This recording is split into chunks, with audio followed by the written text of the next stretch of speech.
Man suffers only because he takes seriously what the gods made for fun. The only way to make sense out of change is to plunge into it, move with it, and join the dance. The more a thing tends to be permanent, the more it tends to be lifeless. Try to imagine what it will be like to go to sleep and never wake up. Now try to imagine what it was like to wake up having never gone to sleep. If the universe is meaningless, so is the statement that it is so. Stop measuring days by degree of productivity and start experiencing them by degree of presence. Many people never grow up. They stay all their lives with a passionate need for external authority and guidance, pretending not to trust their own judgment.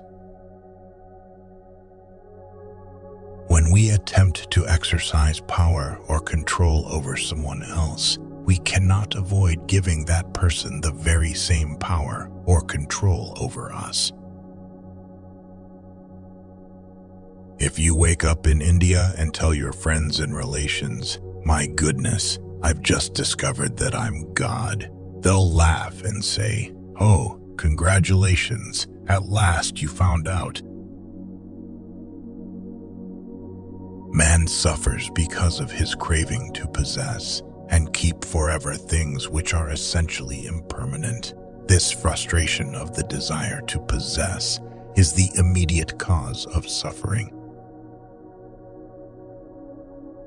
One is a great deal less anxious if one feels perfectly free to be anxious, and the same may be said of guilt. It's better to have a short life that is full of what you like doing than a long life spent in a miserable way. But this is the most powerful thing that can be done: surrender. Love is an act of surrender to another person. Things are as they are. Looking out into the universe at night, we make no comparisons between right and wrong stars, nor between well and badly arranged constellations. To have faith is to trust yourself to the water. When you swim, you don't grab hold of the water, because if you do, you will sink and drown. Instead, you relax and float. Running away from fear is fear. Fighting pain is pain. Trying to be brave is being scared. No one is more dangerously insane than one who is sane all the time.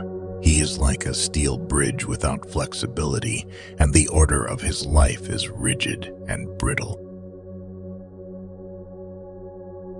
We seldom realize, for example, that our most private thoughts and emotions are not actually our own, for we think in terms of languages and images which we did not invent, but which were given to us by our society. If you go off into a far, far forest and get very quiet, you'll come to understand that you're connected with everything. This is the real secret of life, to be completely engaged with what you are doing in the here and now, and instead of calling it work, realize it is play. People sometimes fail to live because they are always preparing to live.